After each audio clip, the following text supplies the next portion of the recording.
గౌరవనీయులైన అనుముల రేవంత్ రెడ్డి గారు, గౌరవ ముఖ్యమంత్రి, తెలంగాణ ప్రభుత్వం 462 మంది అనాథల కోసం సోషల్ మీడియా ద్వారా అమ్మానాన్న అనాథ ఆశ్రమం తరపున వినతిపత్రం. అయ్యా, నా పేరు గట్టు శంకర్.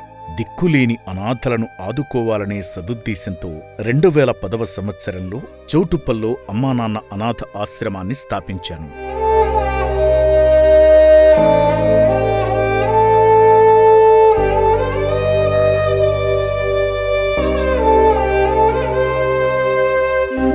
ప్రస్తుతం ఈ ఆశ్రమంలో 100 మంది అనాథ మతిహీనులు జీవిస్తున్నారు.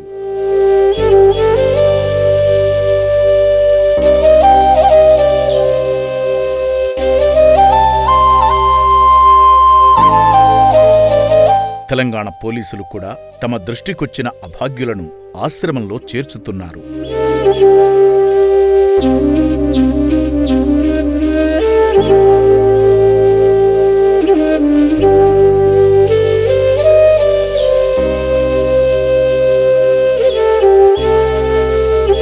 అభాగ్యుల కోసం 2012లో అప్పటి జిల్లా కలెక్టర్ ముక్తేశ్వరరావు గారి ఆధ్వర్యంలో చౌటుప్పల్లో 2 ఎకరాల స్థలం కేటాయించారు.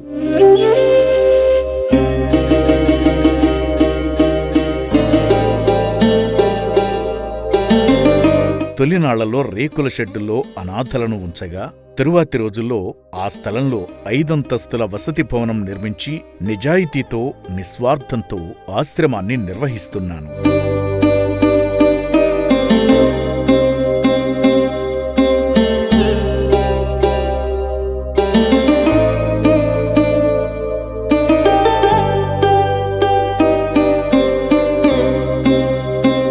అయితే ప్రైమ్9 న్యూస్ ఛానల్ వారు అమ్మానాన్న అనాథ ఆశ్రమానికి ఎటువంటి ముందస్తు సమాచారం ఇవ్వకుండా 2026 మార్చి 23వ తేదీన అసత్య కథనాలు ప్రసారం చేయడం ప్రారంభించారు.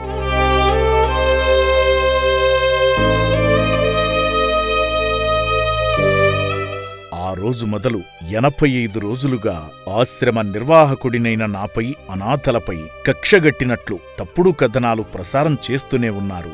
నిజాయితీతో, నిబద్ధతతో, దాతల సాయంతో నడుస్తున్న అమ్మానాన్న అనాథ ఆశ్రమంపై ప్రైమ్9 ఛానల్ ఆరోపణల వలన దాతల విరాళాలు తగ్గిపోయాయి.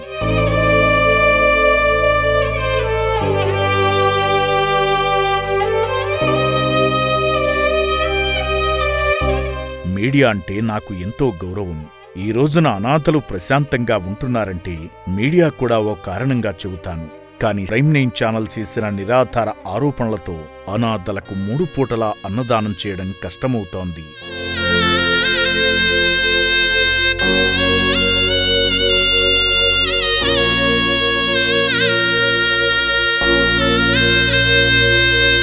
అలాగే సేవలు చేస్తున్న 110 మంది సిబ్బందికి జీతాలు కూడా ఇవ్వలేకపోతున్నాను. పరిస్థితి ఇలాగే కొనసాగితే మరో 2 నెలలకు మించి ఆశ్రమాన్ని కొనసాగించలేను.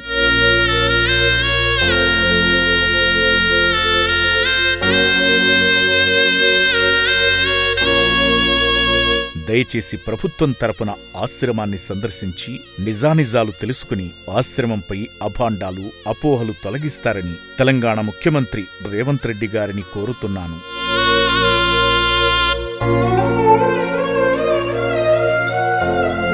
ప్రైమ్9 ఛానల్పై కూడా విచారణ జరిపి తగు చర్యలు తీసుకుని అనాథలు రోడ్డున పడకుండా చెయ్యమని విన్నవించుకుంటున్నాను.